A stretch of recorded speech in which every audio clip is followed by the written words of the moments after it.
it's your old pal, Slim, and this is 70mm, a podcast for film fans just like you. With me, as always, is my close friend and artist, Danny Haas. Hello. And our close friend and movie insider, Proto. This episode brought to you by man traps. Have a client that wants to kill you? Put them in a man trap. Every episode is connected to a theme for that month, and this time it's 1 million month.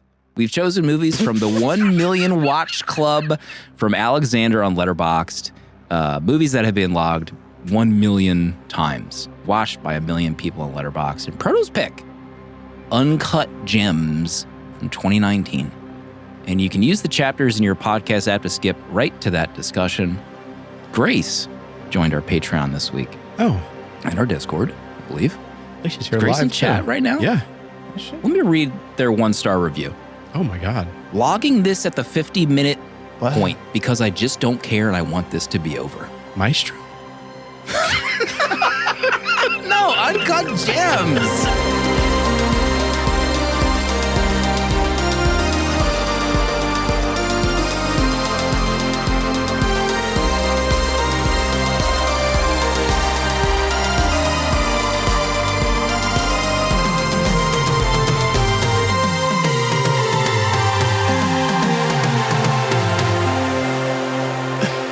Grace, please. All right, Danny bashed Maestro, so I don't have to. We're getting in the swing of things. Yeah. Let you do it. First of all, back to the man trap. How do you even get out of that building? Right? What do you mean? Doesn't someone have to press the button to open the doors? Is there like a key system that I didn't see in the movie? Are you being serious right now? You didn't see the button system? How do they get out? The employees also, they either have a key or they have like a card. There's at one point, Julia, she uses it to get out. But how did do you think we'll get into it. Save it. Save this. What is happening? Save the question I was about to ask. Losing. I was crunching the numbers before we got into the studio and sat down. It's almost 4 years exactly since we recorded our Good Time episode. Oh my God. wow. February 6th. Do you believe? So we're back. Was that like episode 2, 3? 3. Oh my God. The Abyss, 1917, and Good Time. You know? What a time. Horse Girl. So we're back after all this time to honor Adam Sandler once and for all. Yeah. To settle the score. Danny's favorite actor, Adam Sandler. Okay. Your favorite artist's favorite actor. Pump the brakes, you two. I'm excited to talk Adam Sandler later in the show. We do have some business to get through first. Always got some business at the top of the show. I just want to remind folks, if you're listening on Apple or Spotify, we released an hour-long look back at what we watched in December. And it was available for free and paid patrons. A lot of new folks took advantage of that episode, if I can be frank with you. I'm not going to rattle off all the free members that signed up this week, but I will mention the paid members. Hugh Jass, Karen, Jake, Grace, Paul, Edgar, Jean, Taryn, and Eamon all joined this week, got access to the VHS Village Discord, discounts on Danny's prints for joining our Patreon, and there's a Hunger Games episode that was recorded this week. It could be right around the corner. We'll see. It's in the can. Our patrons will be getting it real soon. You didn't edit it yet. That's done. Yeah, it was done. You edited it? It was done a couple days ago, yeah. Why didn't you tell me? Because I don't want to rush you. You're a busy guy. I haven't even done Uncut Gems art yet. You're doing like teaser art for your big stay at Disney. Yeah. When is that, by the way? You're signing at Disney. February 9th through the 12th. EPCOT. God, I'm so glad I remembered to plug that. And you're there for a few days, but it's a very tight window. So if any of our Floridian friends want to visit Danny, it's like only maybe 2 hours a day. I know, right? You're signing. They like drive me up in like a golf cart. Mr. Haas, here you go. Yeah, they whisk you away. Yeah. What do you got planned in Florida when you're there at is it Epcot? Epcot. New print release, which is awesome. I can say that Ahsoka Season 1 print that I worked on releasing. And then other than that, after the 2 hours, I'm just going to grab a camera and walk the parks and hang out. Maybe do some work in the hotel room. What kind of watch are you going to be wearing? I don't know what to flex. I really don't know. Yeah. Probably stick with the Casio. Good choice. Maybe the Moonswatch. Depends on what color I'm wearing that day. Proto, what are you wearing right now? I took my watch off earlier. Cut the stream. Cut it. Start over. So if you're in Florida around February, check Danny's IG for deets to go visit your dear friend, Danny, your friend and mine. What did you watch this week? Let me see. I'm watching through, rewatching all the Star Wars movies right now I have a lot of work I need to be working on this year, so I needed to get a little bit of inspiration. I've watched both the original trilogy now and this prequel trilogy. And this week I just started the sequels and watched Force Awakens, probably the first time in a while. Dang. My God. Yeah, it's still the Force Awakens. It's still a banger. I'll say it for you. Still, you can say it. Still a banger. I gave it 5 stars. It is still a banger. It's weird to watch it knowing that the next 2 movies feel like easily 2 of the most controversial movies in my world. Mm-hmm. Still at this point, argued. Both of them are argued from both sides of the camps. At this They're point. inarguably argued constantly. Right, correct. So yeah, I'm looking forward to rewatching Last Jedi and Rise of Skywalker soon. Proto, when was the last time Proto watched the sequel trilogy? Sequels. I think I might have watched them 2 years ago. Yeah. The Force Awakens, it is such a safe movie. You remember coming out of that safe, feeling yeah. like that was a nice, retread of blanket. Star Wars. Mhm. Had a good time. Everybody had a good time. Little did we know. I remember when I went to go see it, I remember some of my coworkers at the time, they were viscerally angry Really? at Force Awakens, Oh. saying how it was just a retread. It's the same movie. They were angry. They're angry at it being a Star Wars movie. Yeah. That makes I sense. brushed them aside. Yeah. I don't want to hear from you anymore. Do they not rewatch movies? You know you're watching the same movie you've seen before if you rewatch a movie. But Empire's the Is that an best. argument? I don't know if that The argument makes any Empire sense. stands Yeah. out in full force. What else you got this week, Dan? Well, let's talk Maestro. Get into it. I watched Uncut last night, and then I decided to, chase it with Maestro. Bradley. And I really enjoyed it. I had a good time watching it. I think if Bradley said, I'm going to hang up this acting business and start directing full bore, Mhm. I'd support it. I think he's really good. I think the direction in this film is really well done. I think one of my biggest problems is I didn't realize how, I don't know what the word is. Colorful, I guess, Leonard's life was Mm. in a way that it doesn't feel like it's fleshed out well enough story-wise. There's it kind of rushes through from him getting his first big call up to kind of the end times of his life. Not end times, but so there's a lot that's skipped over that I feel like emotional storytelling would have been really well done with him and Carrie. Carrie's first build. So is she the lead of the film? No, I mean, Leonard is the lead. I'm not sure why she's first billed. Maybe, I don't know, politics with movies, but she's amazing in it. But I just wanted a little bit more. I think I wanted a little bit more of them two in the film. But I think, I don't know. I don't know much about Leonard to know how much of a caricature Bradley was playing of him. But I did watch, there's an amazing moment in the film where he's doing one of the symphonies in a cathedral. And I watched the actual Leonard performance of that, and Bradley kind of nails it. I mean, he really nails the conducting style of Leonard, and I was just kind of impressed with that whole sequence. So I gave it 4 stars. I really did enjoy this film. I didn't think it was as bad as a lot of people have kind of panned it. But I mean, for a directorial, I don't know if it's his debut, but I think this is a lane that Bradley could easily go down and make some absolute bangers. Remember he did A Star is Born. That feels like a lifetime ago. We couldn't. I didn't see A Star Is Born. I didn't You couldn't. really want to. You couldn't exist on this planet I know. watching movies without hearing about A Star Is Born. Yeah. Proto, your thoughts on A Star Is Born? I'm off the deep end. Watch as I dive in. I'll never hit the ground. Lady Gaga, marry me.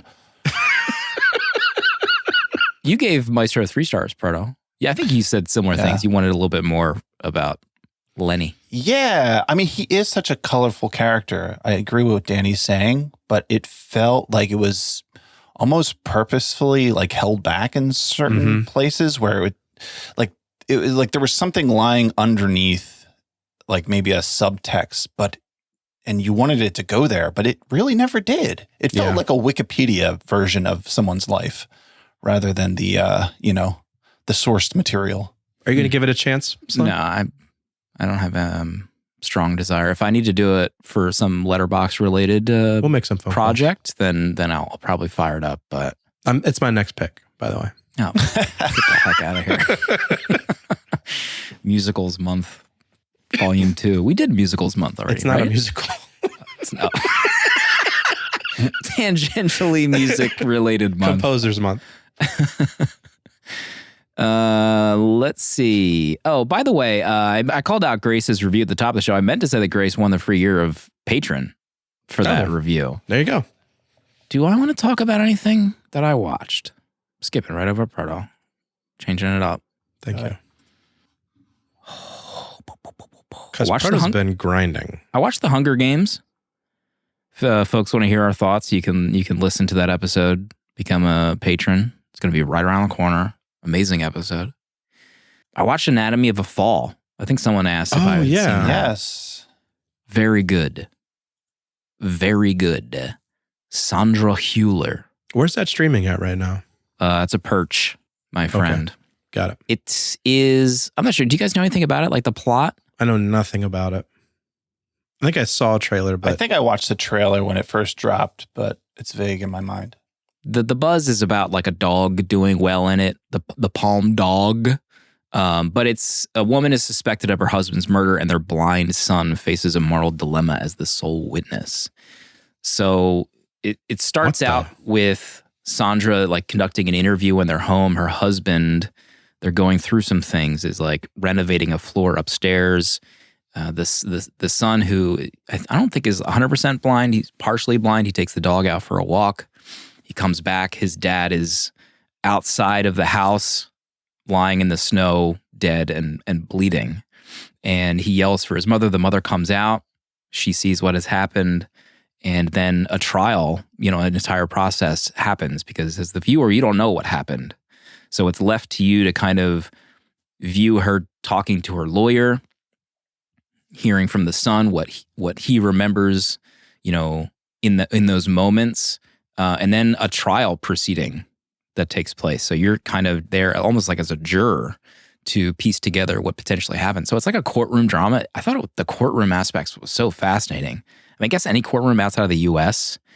is weird and like very strange how it's conducted. So that part was cool. It's she speaks in English, but there's also French. I actually thought it was like all subtitled at first, but it does like a weird mix that I thought was pretty fascinating. Very good. Any powdered wigs on the judges? You'll have to watch to find out, Proto. Oh, dang. Okay. There's the dog in it is very good. There's the one aspect I didn't like is there's like a realistic scene that the dog portrays that I just feels like there's like a trigger warning for dog owners that have ever had to do anything with your dog. I actually did not like the scene at all. The dog was acting. It was just like too real. So there's like a slight trigger warning for dog owners. But other than that, very good. Proto, what else? What did you watch? Let's hear from you. Yeah, I had a big week. I'm trying to start the year off strong. And I have to give an update on the Criterion Challenge of 2024. I'm doing this. It's 52 movies from the Criterion. It's not too late to join if you're out there and want to do it. Just look it up on the Letterboxd. There's a list that explains how everything works. And so it's supposed to be 1 movie a week. I've watched 4. Jeez. Slow down. I have January already done. You might watch more movies in a week than I have all year so far. You know, I was thinking about this earlier, but this is, you know, it's a marathon. This is like me being hot stuff out of the gate, sprinting to start. And at some point, here comes old Slim. You're just going to be banging out that 5.2 movies a week for the whole year. And that'll be that. So, but what did I watch? So from the Criterion Challenge, I watched Harold and Maude, which is from 1971. And I had a great time with this. I gave it 4 stars. It's about this guy, Harold. He's a young adult who lives with his very wealthy mom, and they have a strained relationship. He is a very odd character. He kind of fakes his own death in front of her all the time, to the point where she doesn't even bat an eye. So he's kind of like a lost soul at this point in his life. And he ends up finding this character, Maude, who's this woman who's about to turn 80, and they become friends. It kind of reminded me of like almost like a Wes Anderson type story. Just in how like how quirky it is. You know, it's dark humor, but I found it extremely funny. I had a great time watching this. It also has a soundtrack by Cat Stevens that goes so well with the movie. Yeah, I love that movie. I watched it for the first time, I think, because it was a Letterboxd show pick. I was like blown away by it. So good. Yeah. I do want to point out, you know, you need to be able to log 10 movies for your stats page to load. I can't even look at my stats yet for 2024 because I haven't watched 10 movies yet. Proto's stats page does load, folks. I'll just say loaded. that much. Yeah. And then for the Criterion, I also watched a movie called The Magician, which is an Ingrid Bergman movie from 1958. I had never heard of this, but I was so intrigued by the synopsis, where Max von Sydow plays this, in the 19th century, plays this magician, kind of like pseudo scientist character, and he's staying at someone's house. Well, he's traveling, and I think he comes into a different country, and he's kind of intercepted by the governor and like the police chief, and they bring him in. They know what he does, and they want to test him to like prove that what he does is like that he's a fraud. So they bring him into the house. And that's kind of like the setup. And I was like, dang, like I was all over this. I mean, it looks incredible. It has like Bergman's, use of black and white. It just looks so good. And it kind of has a long setup. It's like an hour setup. And, I was hoping that the payoff of him, the actual performance, would really kill it. But it was okay. It didn't really blow me away. And I guess that's probably why I never heard of it, because it's just kind of, I think, leaves a lot to be desired at the end of it. This poster, is this a Criterion poster? It's pretty insane. Yeah. It is Criterion, yeah. Oh my God. Frightening. Almost as frightening as that guy's beard in the backdrop. That's Max von Sydow with a disguise on.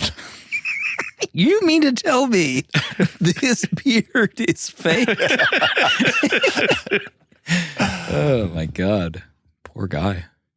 Is it time to honor the king, Adam Sandler, and discuss Uncut Gems once and for all? 4 years in the making. New Criterion release out and about. That's the disc that I watched. I want to give major props to my Xbox Series X for not taking a dump during any scenes like it did for Raging Bull. God, disastrous viewing for that movie, that 4K. This is Proto's pick for 1 million month. We're only choosing movies from the 1 million watch club list from Alexander on Letterboxd. Proto, what's this movie about?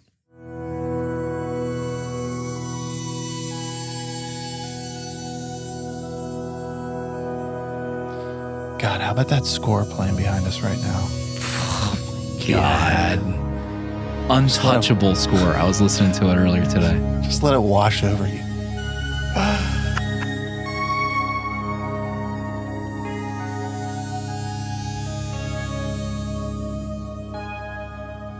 Howard Ratner is a successful jeweler working in New York City's Diamond District. Howard lives life fast, making risky business decisions to fuel his gambling addiction. He purchases a black opal from Africa with the hopes of selling it to Kevin Garnett for $1 million. KG needs it after he peers into it and feels its power. Meanwhile, Howard owes a lot of money to his brother-in-law, Arno, who has hired some thugs to make sure Howard pays up. Howard is trying to settle his debts, but with each turn he digs himself a deeper hole. But can Game 7 Celtics-Sixers, KG with the opal in hand, three-way parlay finally be the payoff that sets him free? This is how he wins. Uncut Gems.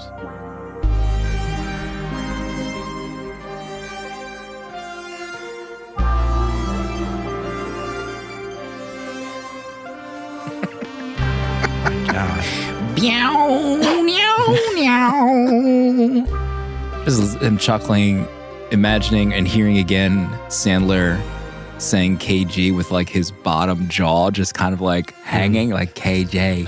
Yeah, because his like teeth are hanging out every scene. KG.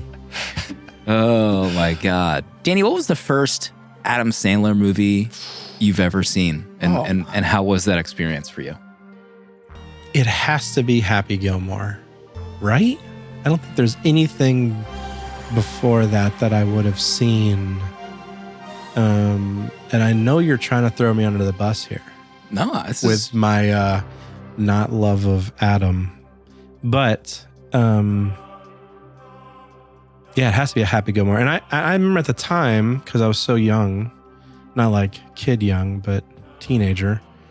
Yeah, it was like the funniest thing in our friends group. That and Billy Madison was probably quoted, an ungodly amount of times. Yeah. You know, if peeing in your pants is cool, I'm Miles Davis. Like that line. I mean, I feel like we've said that line a million times. Doesn't the one teacher like rub her chest with his snotty tissue at one point too? Remember that? Oh God. And then I just kind of fell out of love with those kind of movies and comedy. And you grew up? No, yeah, probably. I mean, I don't know. I mean, I feel like, yeah, probably I just kind of grew out of Happy Madison Productions.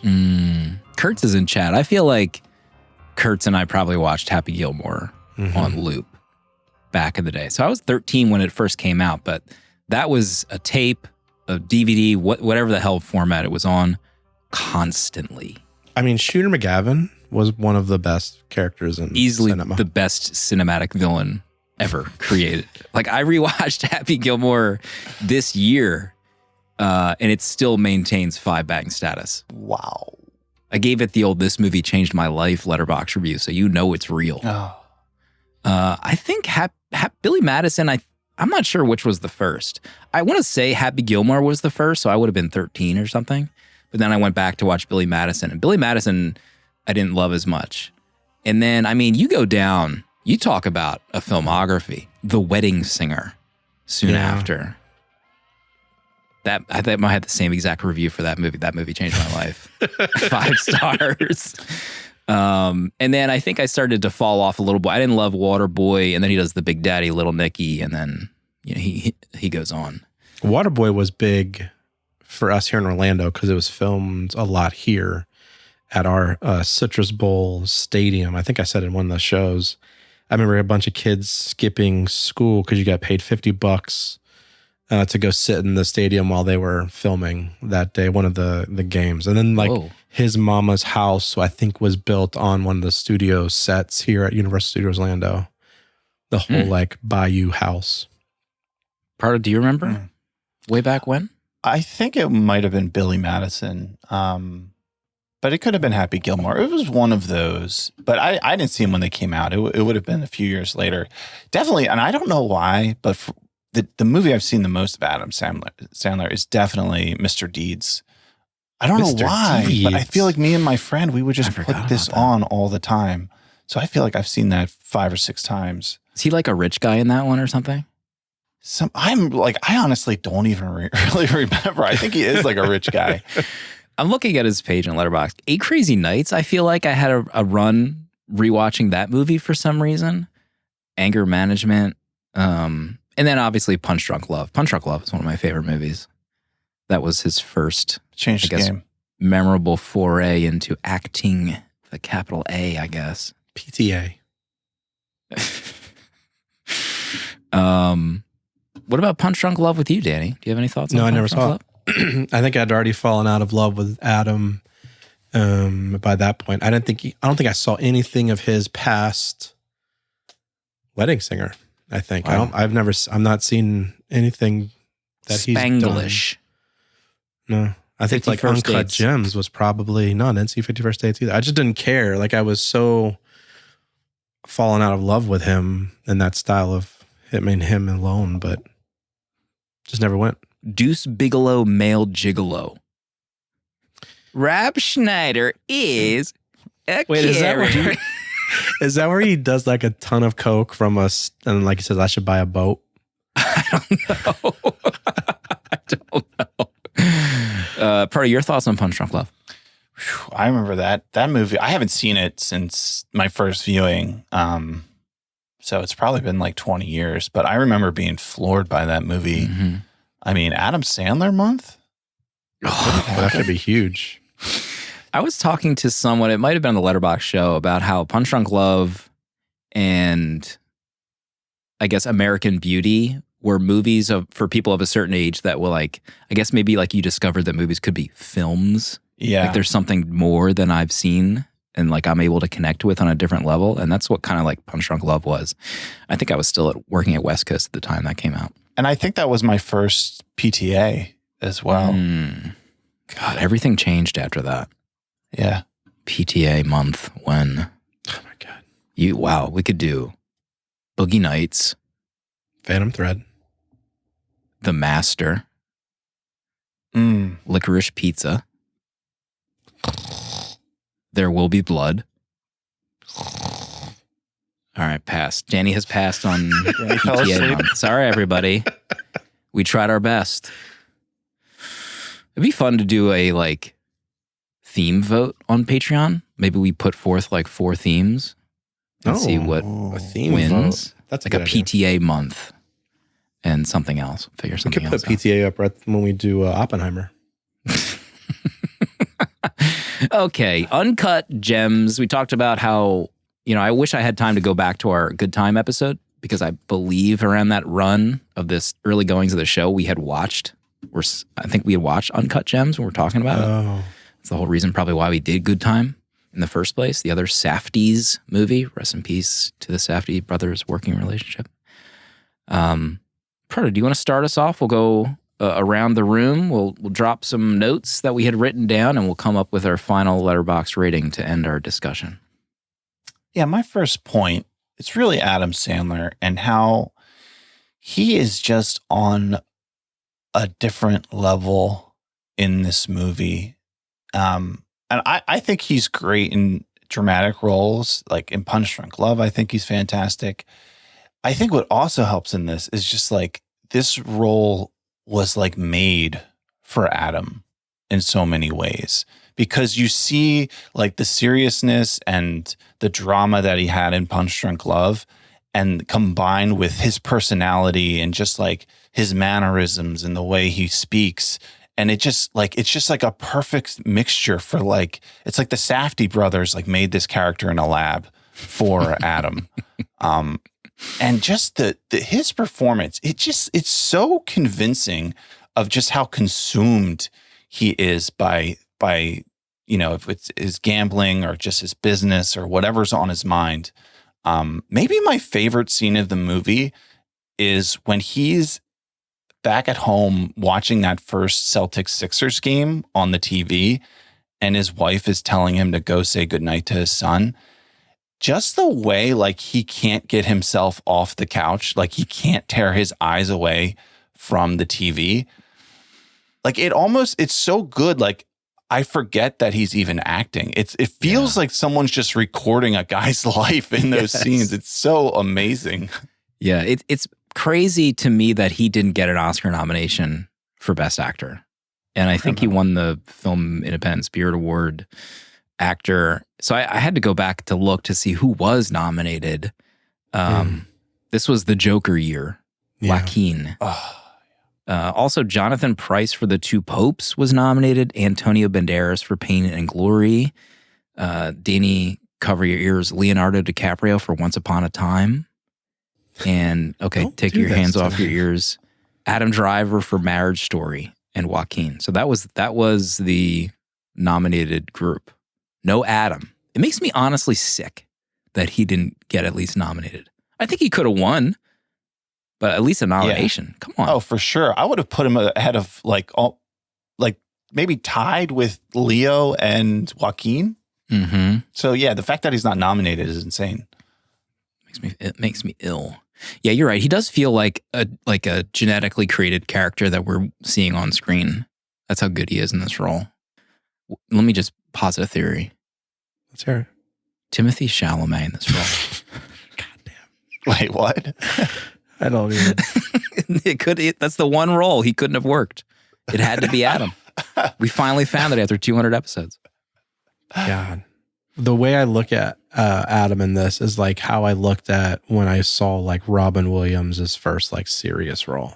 Like I know Adam has done other serious stuff in front of this, but I never watched any of it. But when I saw like Robin do like, Good Will Hunting or something, it kind of like changed everything for how I looked at him. And this film did that for me to Adam Sandler. He just, I can't get over how he carries himself in this film too. It doesn't even feel like, it's like when he just disappears into this role and he's not Adam anymore. I know there's moments where like his mannerisms like come out of like how he's talking, but I still like, I lose myself in Howie and I forget that it's Adam, and it's such an incredible performance that it does kind of make me mad that it wasn't celebrated more, because I don't think anyone you listed off, even Joaquin, should have beat Adam in this performance. No. Listen, anyone can lose 60 pounds and play the Joker. Okay, anyone can do that. I don't want to argue that, but I do agree. I think Adam is just next level in this film. Mm-hmm. This does feel like a perfectly concocted character for him to play, and it's just, and also my knowledge of not seeing his serious roles is also kind of threw me in this too. Yeah, the final act of him where he does have that like breakdown, and Julia comes into the room and he's crying. He's like, I'm so fucked up. It's so amazing. I remember being like gobsmacked when I had first seen the movie and that scene happened. Don't look at me. What the fuck happened to you? Don't look at me, please. I don't know what I'm thinking. I don't know. Everybody's not ever going right. I know. I'm so sad. I'm so fucked up. And then also when he is talking to KJ, that final conversation, he's got the sunglasses on and he's talking about how they're both winners. I just had that feeling that like, oh my God, this scene is so iconic. And I think I said that a few. Like he is ascending in this scene when he is looking at the lines and he's telling KG he could do it, and he does the bet. I mean, also the writing from the Safdies in that moment where he has the money to get out of trouble. Yes. And he sees the potential to win even bigger. And it's like not even a question in his mind. He just like a second where he thinks about it and it's happening. Elton Brand's God. fucking neck.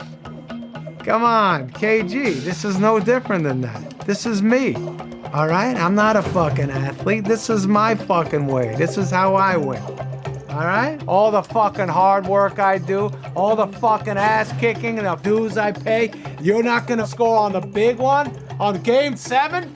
Fuck these people, right? That's how you feel, I know you do. So look, let's fucking bet on this. Let's bet on this shit. I'm fucking gonna bet all this money on you tonight. Yeah, there's something too about, I wonder if anyone has looked into this. Just how like there's so many comedians that translate so well to dramatic roles. Like Danny, you mentioned Robin Williams, but then even like Jim Carrey Steve Carell. Like there's just like comedians who start that way and then just get into drama, and they're very good at it. I don't know if there's something about that background that just makes them, go to the dramatic roles so easily. But I feel like that's a pretty common experience that we see in movies. I will say from a creative standpoint, when you do something for so long and I'm not going to say master it because I don't think I've mastered anything, but when I've done a specific style of art for so long and I feel like I'm not getting much anywhere else with it, to pivot to a new style of art form is like so appealing, to like go from digital to just grab a brush and start painting or doing something else. So I feel like with comedy, it has to get to a place where you've kind of mastered it, and you've named people who have mastered comedy. So for them to pivot into like a serious role, Jim has done it, Robin did it, Adam has clearly done it. So I feel like for them to like know that they're talented actors and to be able to pull it off, I feel like they throw themselves into that kind of role more from a creative standpoint. KJ, you've mastered Apex. You've mastered something. That's why I went to Fortnite. I've mastered that too now. Listen, for those keeping along, we've gone back to Apex, and it feels nice now. Okay, folks, that Final Fantasy event is pretty cool. Jay Carp in chat calls out how this feels like golden era.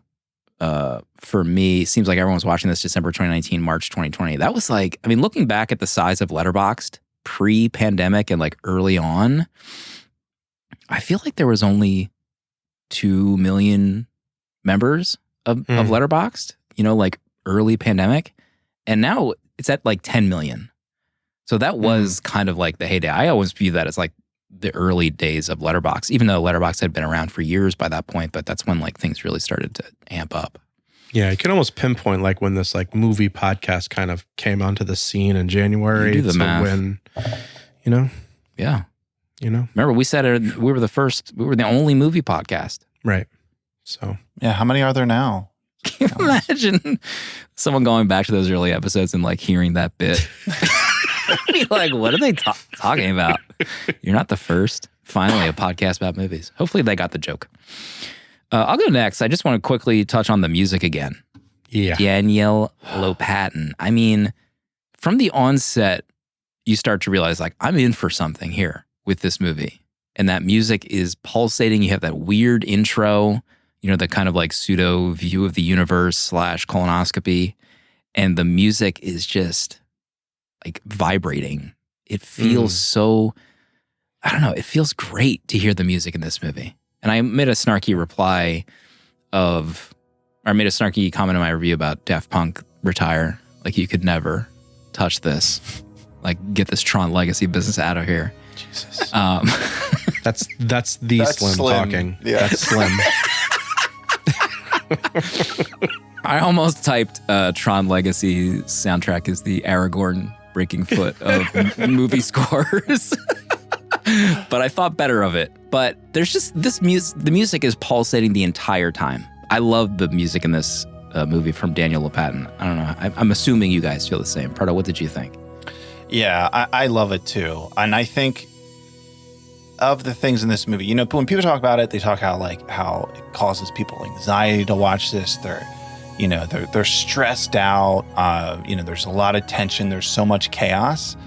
I love that this score is like the opposite of that, layered over top of it. And it kind of, the action and like the pace of the movie doesn't change, but like the score being layered on top almost kind of gives you the relief in a few moments. If it's just seeing Adam walking down the street for 5 seconds with the score playing behind it, it gives you like a moment of rest just to kind of be like, what did I just witness? And it's like, oh my God, here we go again. Mm-hmm. I'm walking down New York City with like that bright shirt unbuttoned. The Lando shirt. Hot as hell. I agree. I mean, there's not much more to say about this score. I think it's killer. And I think there was like, I read there was a bunch of songs that he wrote with The Weeknd as well that were unreleased for the movie too, which I wish they would. I don't know if they've since released, but It's just incredible. It's an incredible score. It's a smart score because I feel like a different style score probably F's this movie up. Mm-hmm. I loved when he was like, "What the fuck is a weekend?" Yeah, I was trying to figure out like when the weekend became a thing. Yeah, like Huge. when this movie came, like I have no idea. Well, of course at this time, but I guess when it's based, like it's supposed to have happened in 2012, right? Mm-hmm. So I don't know. Was the weekend I guess he was kind of like up and coming at that time, maybe. Yeah. Playing the small clubs. I have no idea. All I know about the weekend really is that he did the Super Bowl and then he did that like HBO series that people dumped on. And they say he's like the worst actor of all time. That's all I know. I mean, he does get his ass kicked by Adam Sandler in this, so. He does. Absolutely. Julia, what are you getting yourself into? Danny, what's top of your list? Top of my list. I tried to figure out how to formulate this thought since I watched it, and I can't figure out how to say it correctly. So I'm just going to say that this is like one of the few, maybe just like one of the only films that the message, if that's not the right word, but like this film is perfectly portrayed. Like the feelings that I get watching this film, as much as I hate how they make me feel, the stress, my blood pressure, I want to throw up. I can't get over how perfectly made this film is because that whole point comes across so clearly. I'm stressed the entire time. I mean, we said the music's calm, but there are moments where I'm just like, I'm trying to vibe, but I can't vibe because he's placed another bet and something else is going to happen. And I couldn't even for the life of me remember this story. I didn't remember what happened. I think that's how my body like completely forgot this film because it really effed me up the first time. And I can't get over, like, I feel like this is a perfect example of having a concept and like fully fulfilling the art form to where your message is completely come across in a way that it viscerally affects people and the job is done. Like I can't get over it. I can't get over how this movie makes me feel. I read my first review. I forget what I said, but I know how stressed I was. And when Adam or Howie, when he does the first, like takes either KG's Celtics ring and he like, whatever he does for the weekend, he like puts it on for like, he floats. Right when he floats it, I'm like, I'm going to throw up. I'm already stressed out. And we're 5 minutes into this movie. He immediately floats this ring. And then he floats that necklace. He places the bet. I'm like, this whole movie, I'm on the verge of throwing up and dying. The sad part is when he was moving money around and he tries to like float the ring, I was like, is this what I'm like with watches and hockey equipment? I need to do a lot of soul searching right now. It's crazy. I can't get over it. And I've since then being like on watch TikTok so much. There's so much action going on 47th Street where we were watching like these people dealing these watches, and I just can't get over this lifestyle. Mm-hmm. I don't even know how I would live. No. I couldn't do it. Yeah, it would be impossible. My body would shut off. Yeah, like him going to the Passover meal. It's like, dude, you just got beat up by thugs and your brother-in-law, who's at the table now with you. Yeah, and you're acting like everything's honky dory to the point where he's going to start like messing with his brother-in-law at the bathroom door too. Yeah, like I would be in the fetal position in my bed. Like, just like, honey, I'm going bankrupt in life. Like, whatever I have to do, just put me in jail. Just get me out of this. Like, how could you get up each day and go to the office, walk down the street? It just seems impossible.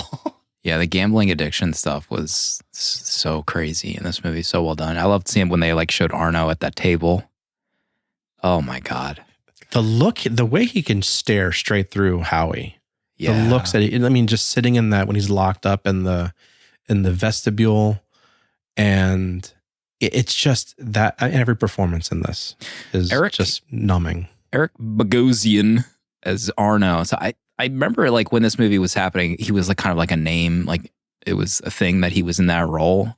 And then Paul just posted that photo. My God, you see this photo everywhere. I mean, you see screenshots of this movie everywhere. Yeah. But I had eventually watched a movie with Eric in it. Let me see if I can find it. I think it was it Talk to Me? Sorry, I dropped my page here. Bogosian. He was also in the Stuff, which I liked. Under Siege 2, allegedly. And yeah, Talk Radio was an Oliver Stone directed movie in 1988. And he essentially plays like a Howard Stern character. It's a radio station. It all takes place in this like radio station environment. So I was pretty fascinated by it. It's a rude, contemptuous talk show host becomes overwhelmed by the hatred that surrounds his program just before it goes national. So seeing Eric in like a totally different film, and he's really wild in the movie. It's definitely worth watching just to see kind of his range. He's super annoying in it. Proto, next on your list. Imagine finding your significant other in the trunk of a car naked. Jesus. I like that whole sequence. I feel like I would be too ashamed to even call.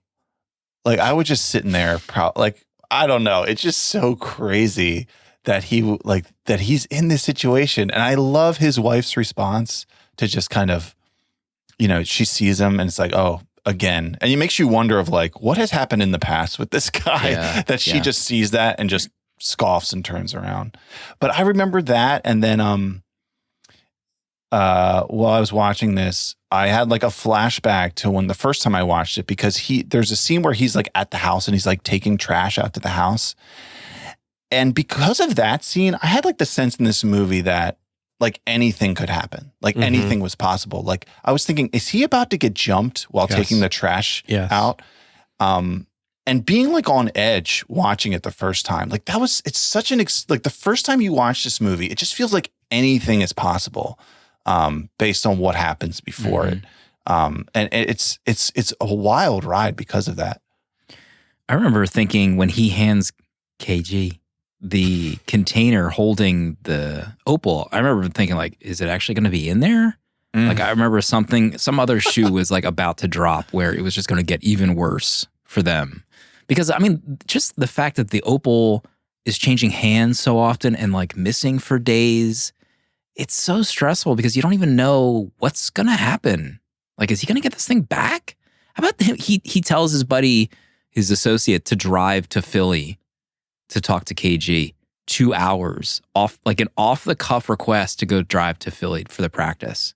Stupid. Imagine just sitting in a car with him for 2 hours, presumably maybe even 4 hours if you had to take him home. My God. And then doing a layup in the Sixers facility. Just a layup. Yes.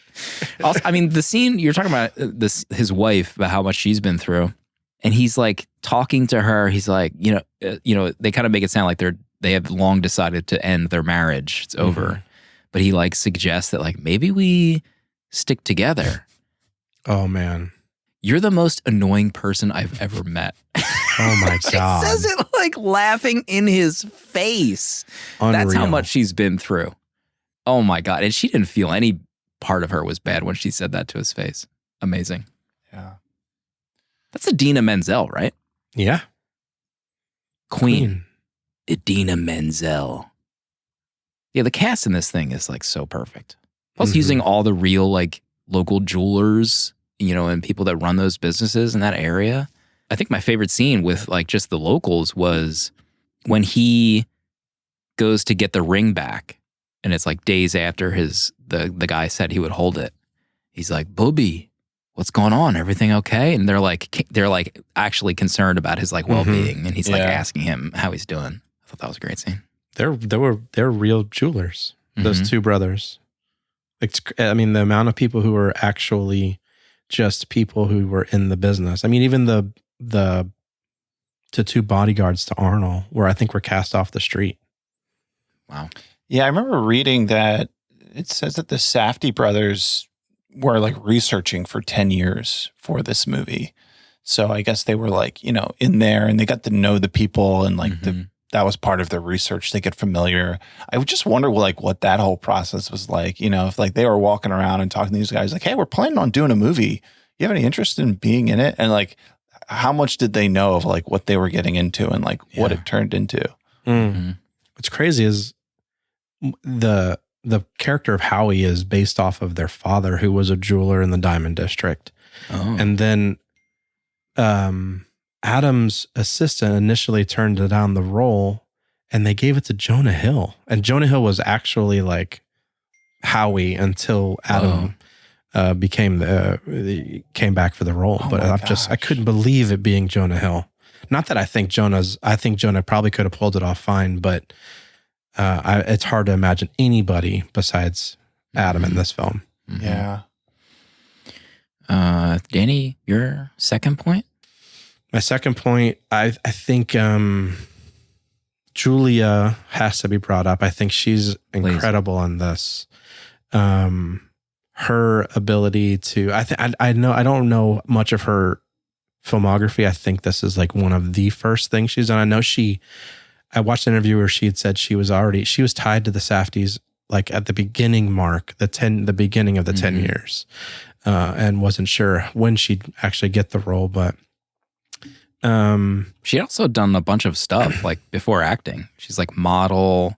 I'm not surprised. She put out a book of like her own photography. She did an art show. So she had done a lot of things. Yeah, I really I liked her. I don't know if range is the word, but I think she, from being like the girlfriend, but the nightclub scene where she's arguing with him at the taxi and how they make up. Yeah. But at the end, when she's like laying that final bet, catching the bag through the windows over the thing, and she's rushing to the Mohegan Sun, and she's great.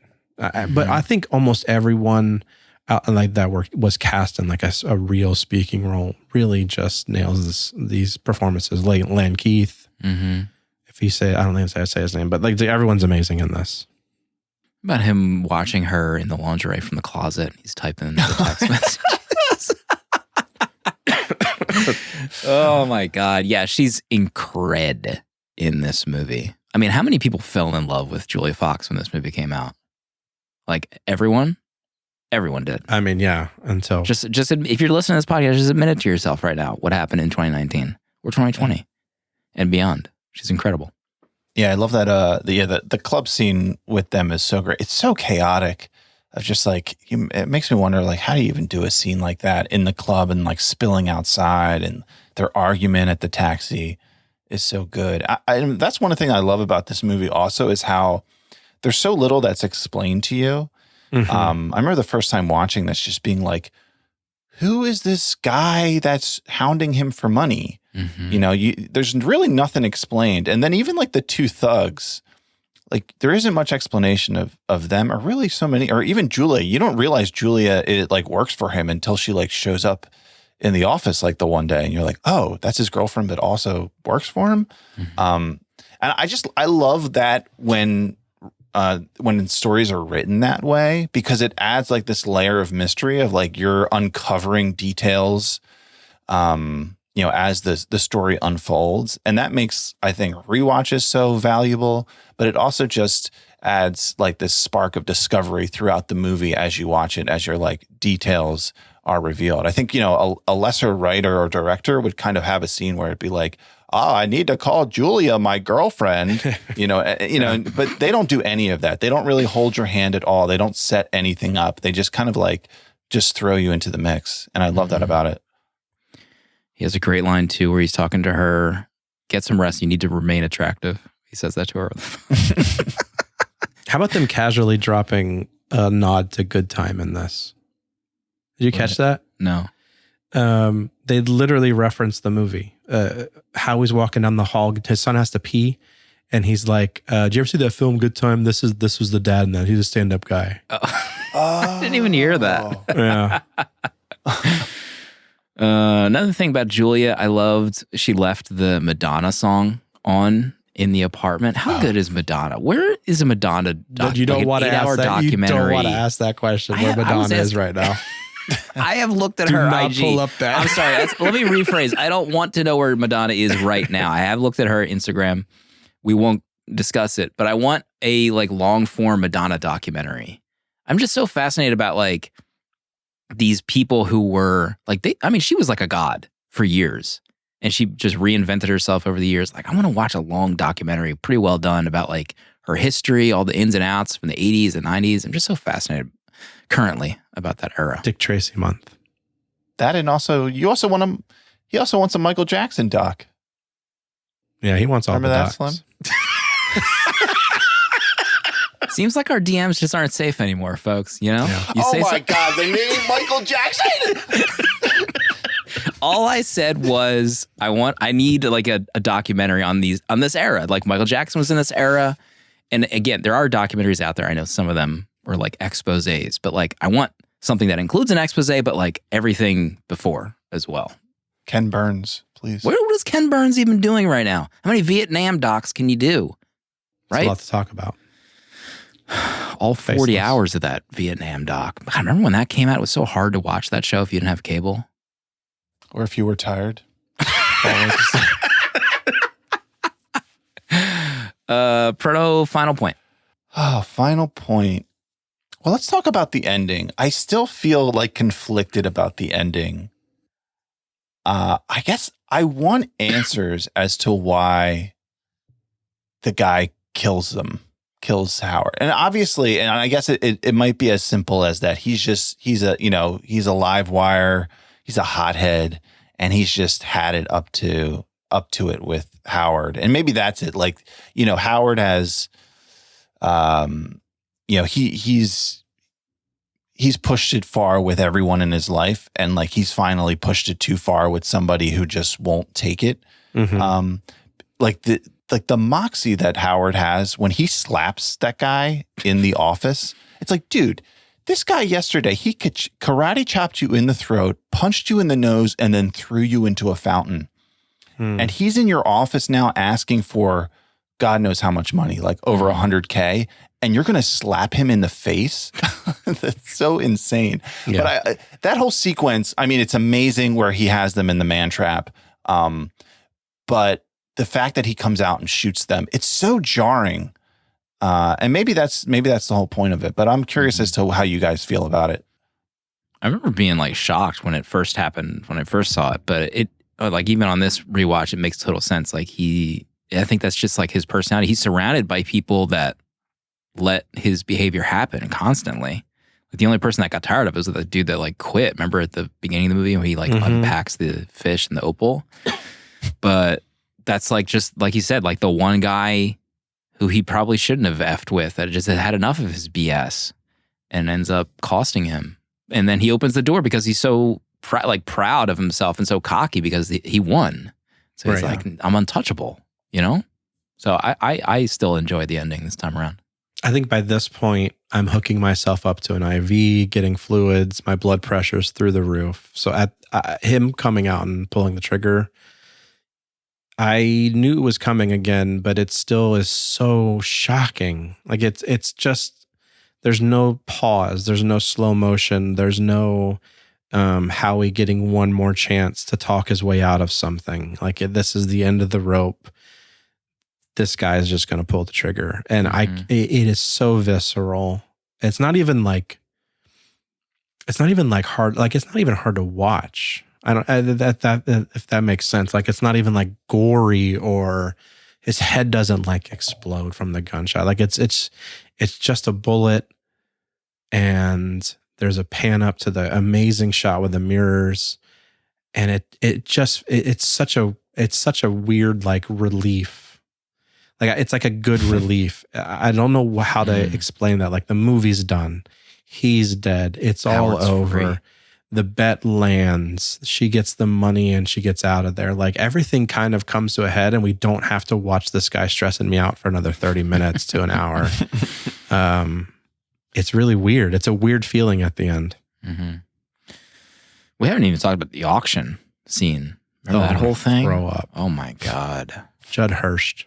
How he like remember he like has that girl call up her boss and then Oh talks to my her on the gosh. phone I while can't. he's I there. can't. These conversations. And then he like lies and she says to take out the insert. And then she picks up the phone. He's like, who you calling? What are you doing? I'm love calling his- her about a separate topic. He's the king of fake phone calls. He does like 4 in this movie. Yes. I think they all fail, but he still goes for it. So great. When he's out on the street and he's like, "Oh yeah, let me call KG right now. Hey KG, all right, you got the jet. Yeah, you got the cash." And then he grabs the phone from him, and he's not even on it. Amazing. Final point. We went through all mine, so I guess Danny, right? Danny's final point.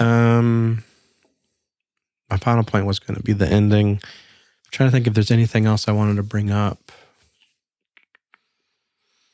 The scenes with Adina and the kids when they're driving back before the kid has to pee at the apartment, just knowing that your dad and your husband has an apartment in the city, like there's like that tension between her sitting in the passenger seat and she's just kind of like looking forward and is like, "Oh, just let the kid go up and pee." Like I'm stressed out just watching that whole thing transpire.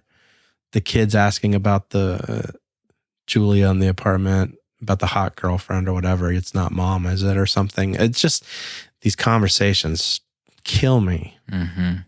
Yeah, he thought he was smart and had him use a different apartment's bathroom, like the lengths he was going to avoid bringing his son into that apartment, knocking on strangers' doors just to have him pee.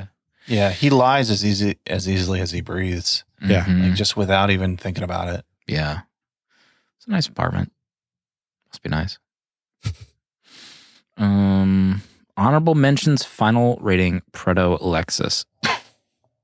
Let's see.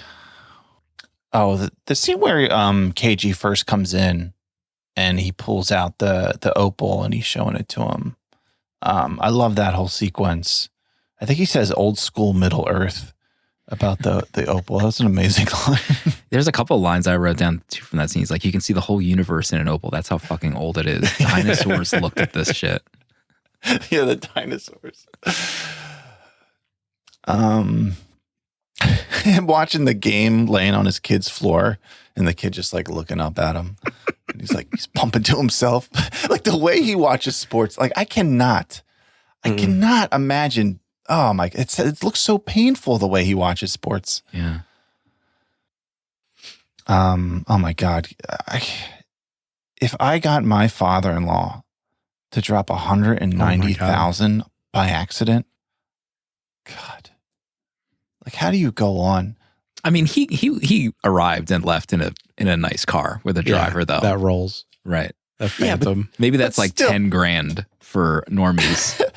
But the fact that it's like, now he's in $190, K hole again. Like he just added that to his debt immediately. Like now he has to pay this back too. And then only sold it for $175. Right. And then took $10,000 off for the fee. It's just like, he's still, no matter what, he's in the hole. Yeah. And the fact that at no point that he thinks like, well, maybe I should try to sell off some of my supply.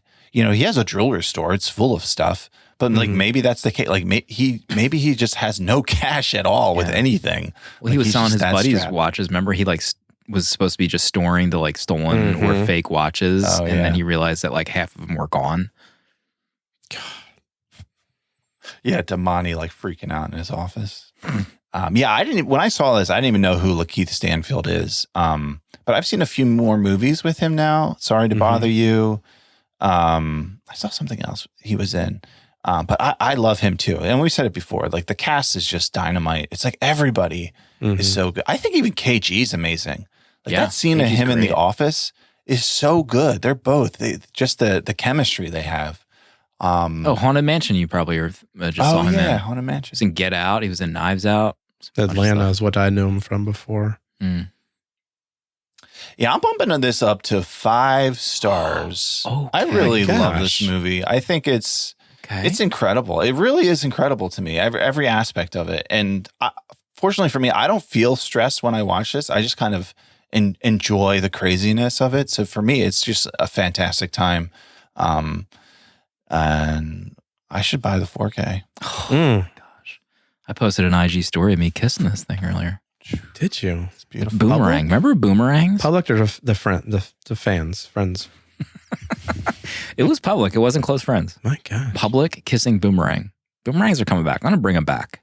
Thank you. I always forget about him. One of my first lines is his voice, and in caps, KG, yeah. Also the watches. I mean, he's throwing around those wrapped Rolexes, just like the fake wrapped Rolexes. Ay caramba. I still have no idea what a parlay is, and I don't care to hear an explanation about it. Don't even bother responding to that statement. Anyone, whether that be in a letterbox comment or otherwise. How about when he slaps the smoothie out of her hands? Oh my God. Yeesh. Come on, Howie. Come on. When she says that piece of clothing would look good on him, I was like, man, I wrote this in my review. If Amanda ever told me that some piece of clothing would look good on me, no one could ever stop me in this life. I'd be invincible if she ever said something like that. I'm going to send her a handwritten letter about this. The glasses scene where he and KG in the office, just total icon scene. And it's crazy, like, not knowing what happens. Like, on a first-time viewing, and you don't know what the F is going to happen. Yeah. You have no clue how this is going to end up. That is so amazing. 5 bang. Again. Oh my gosh. Insta 5 bang. Danny? Let's see.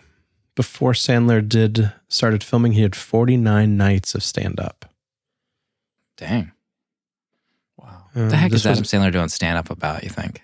I have no clue. I don't even want to know. A24's highest grossing film until Everything Everywhere came out. Oh. Which is crazy. I had this originally at 4.5 stars. And it's hard because it's such a perfectly made film. So it's got to be a 5-star. Okay. Wow. Yep. We did it. Wow. Congratulations But to everyone. also, I'm never watching this film again. I can't do it anymore. Yeah, my heart can't take it. Someone in chat said it was surprising that this is like only on the 1 million watch list, but I almost like, for most people, this doesn't feel like a rewatchable movie. You know? Even if they like really like it, I don't know how rewatchable it is. That's just, I don't know, it's just a thought.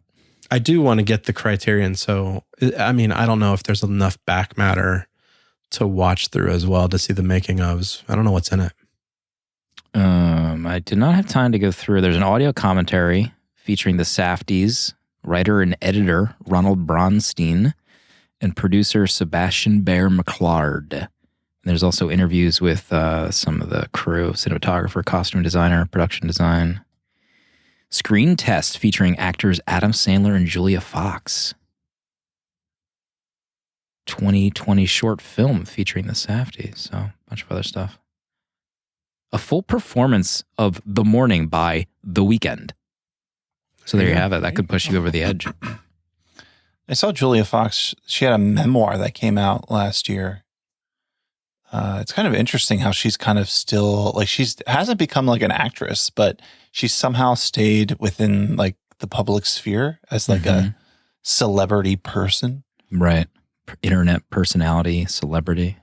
Yeah, I mean, she had a little stint with Kanye during his I forgot about that. not fun times, which is still going on, but no comment. Yeah. We have some letters to get to, some VMs. Let's do it. Michael sent us a letter. Let me take a quick drink. You can send us one at letters at, no, that's not it. Is it? No. 70mmpod@gmail.com. That's the email. I was thinking of the old paper keg email. Uncut Gems, an all-time classic, ? Hey, Danny, Proto, and Slim. Uncut Gems. I'm not going to say it like Julia Fox did. Whatever that quote was. Jams. Hell yes. This movie was in my top 4 for a long time when I started really getting, quote, into movies. It's one of the most stressful movies in terms of pacing, but it's also so funny, beautiful, and entertaining.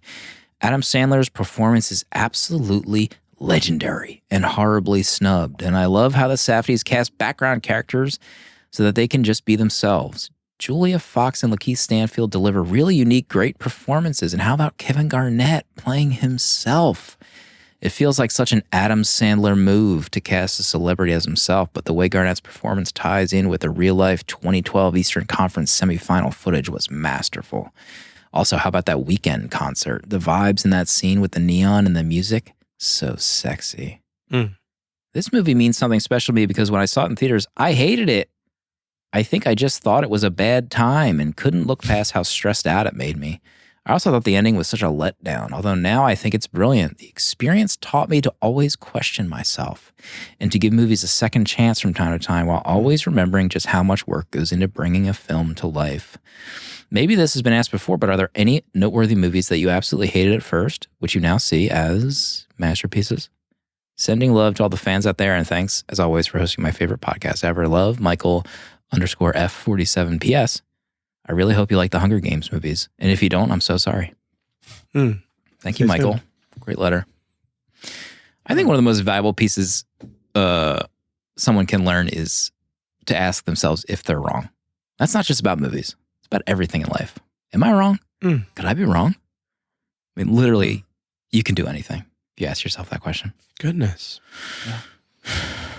True. Danny, is there any movie that on a rewatch you liked a lot more? I was trying to think. I don't know if there is anything that's like coming up specifically. Interstellar comes to mind for me. Oh, Remember? yeah, that's a big one for you. Huge. Am I wrong? Question mark.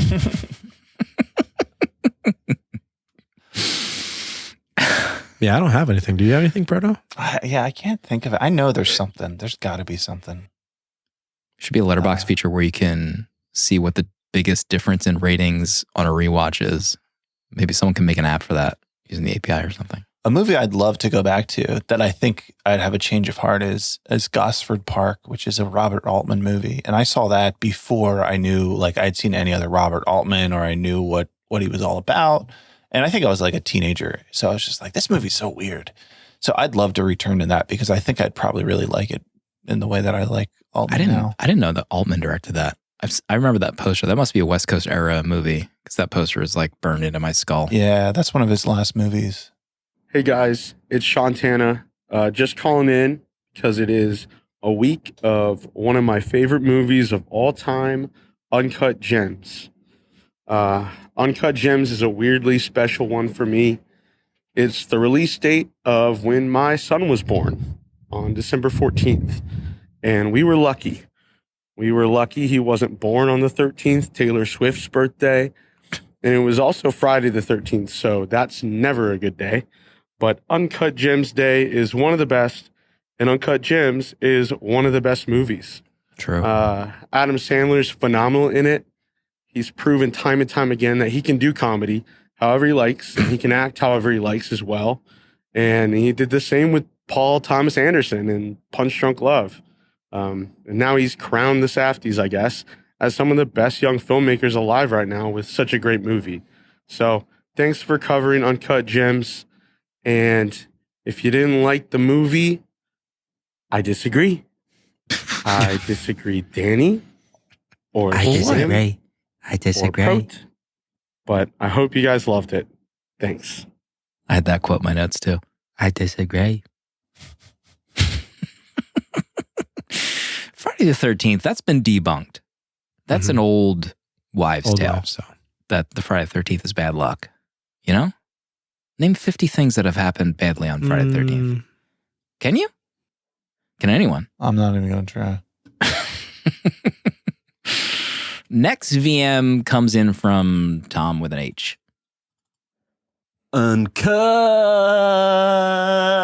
Gems. Hello. Hey, boys. Great to have you back. I'm just phoning in to let you know what I thought of Uncut Gems. Let it out. It's Tom Nook from the UK, by the way. And Happy New Year, too. Thank you. Gosh, you really write this down while I'm recording. Anyway, I thought this was really an overly long, big fat nothing burger. Oh, God. I didn't understand why it was styled like it was filmed in the 80s when it was set in the modern day. So I would give it a very average 2.5 stars. Oh my God. That's it. That's the VM just ended. It's over. Tom with an H. Thank you, Tom. It's okay because, as we know, Tom isn't real. Tom, wow. Okay. Very strong words in that VM. We have another letter to get to before we wrap up. Logan writes a letter to the show. Trainer asks, is 20 years ago modern day? I was thinking about this before. I was driving my wife's car. I can't connect my phone to it. So I turned on the radio and it was like 80s music. And I remember when I was younger, it was, I just feel like the 80s still don't feel that far away, or any of those era. Like, it's all still just called like classic music, like 70s rock.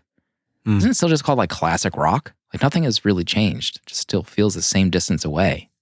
Right? Yeah. Well, it's crazy to think that, like, for teenagers now, that's like the 50s to them, what like the 80s were to us, or what like the 50s were to us, I don't know what I'm saying, but what I would thought the same thing. I remember like, if I was a kid in the 90s, how long ago was the 50s?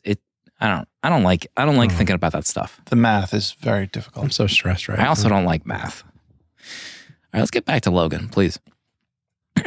Subject line, letter to the show. Dear 70mm host, thank you for covering one of my favorite movies this week. Take that, Tom. Many critics considered the match cut in 2001: A Space Odyssey to be one of the greatest edits in film history. Kubrick seamlessly jumps across millions of years.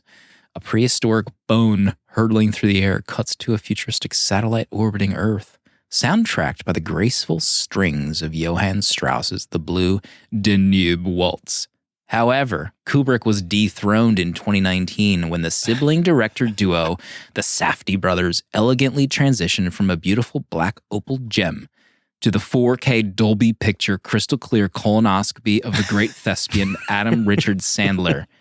This intimate introduction to the main protagonist, Howard Ratner, might be considered the greatest edit in film history. Some might call it jarring. Others might say, what are you watching, Logan? Please turn this off so I can watch Real Housewives of Salt Lake City. And I say, this is cinema. Also want to remind all listeners 45 and older to schedule their annual colonoscopy. Uncut Gems, 5 stars. That comes from Logan. Thank you, Logan. Thank you. That was a great letter. For a second, I thought that letter was a week too soon. So did I. If you're listening right now, maybe you're under 45. Maybe it's still a good idea to get a colonoscopy scheduled. FYI. Oh, boy. Next week. I mean, we're doing Parasite. We're doing Uncut Gems. We're doing 2001: A Space Odyssey next week. I can't even believe this. It's ridiculous. Okay? It's ridiculous. Sorry, everybody. Thank you. Saying that. That sounds better in text than it does in actual spoken out loud. Dana, are you excited for 2001? Did you get the 4K lined up? I have the 4K lined up. I'm very excited to watch it. I was trying to think. I don't know the two of you, your thoughts on it. I don't think we've ever actually kind of discussed it. 2001 very much. But I'm trying to see when the last time I logged it. I don't have it logged. Yeah, I saw that. Good heavens. So I'm excited for the two of you to watch it. Okay. Bart, how are you feeling? Get a vibe check. I'm excited. I mean, I haven't watched this since LB. So this is BLB, my last viewing. I can't wait. Maybe try to get a hold of this 4K. It's actually a pretty cheap 4K, just to let you get know. it for $2. It's like $12 on Amazon. I might just do it. I'm not sure if there's ever been like an expensive collection of it, like a box, something, because the one I always see is just like a flimsy, case with a disc in it. I don't even know if there's an insert in it. That's the one I have. There's nothing in it. I wonder if there's like a more expensive, absurdly priced with like a book or something in it. Be nice. It's got to be. A little book. So I can spend some real money. What can I pawn off for a few days to get a boxed 2001 4K? Proto, closing thoughts this week. Yeah, I went for a run this morning. And I haven't really done this a lot. And I was thinking about, New Year's resolutions that people probably have, and this might be the time. It's January 11th where you're down on yourself because you had a resolution and you've already failed. But you know what? I've been trying to run consistently as long as I can remember, maybe 15 years. And there's sometimes a year will go by and I maybe ran 10 times, 20. I suck. I can't even run once a week sometimes. Goodness. But I just want to say, if you're out there and you're feeling down about any kind of plans you made for the new year, never give up. I'm never going to give up on trying to run. And I might fail every year, but I'm still going to try. So keep trying. Never give up. 70 millimeter 5K when? That's the question. Let's get Sophs on the line. Let's get our team on it. We'll see everybody next week for 2001: A Space Odyssey.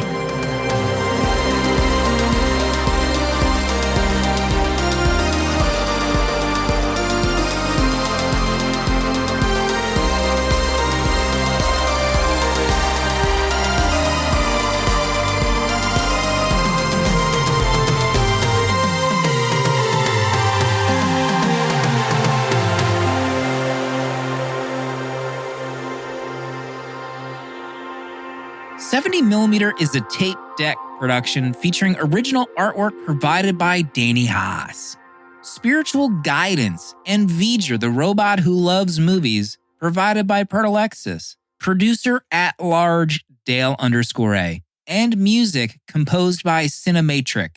Prints and other merch are available on 70mmpod.com. This episode was mixed, edited, and produced by me, Slim. Support our Patreon for access to our VHS Village Discord to talk movies with new friends, access to our exclusive episodes in the 70mm vault, discounts on merch, uncut episodes, and a physical membership card mailed to you. To check out other Tape Deck podcasts, find the link in the episode notes. And if you'd like to support our friends at Letterboxd and upgrade to Pro or Patron status, you can do so with a 20% off discount using the links on 70mmpod.com. This is a Tape Deck podcast.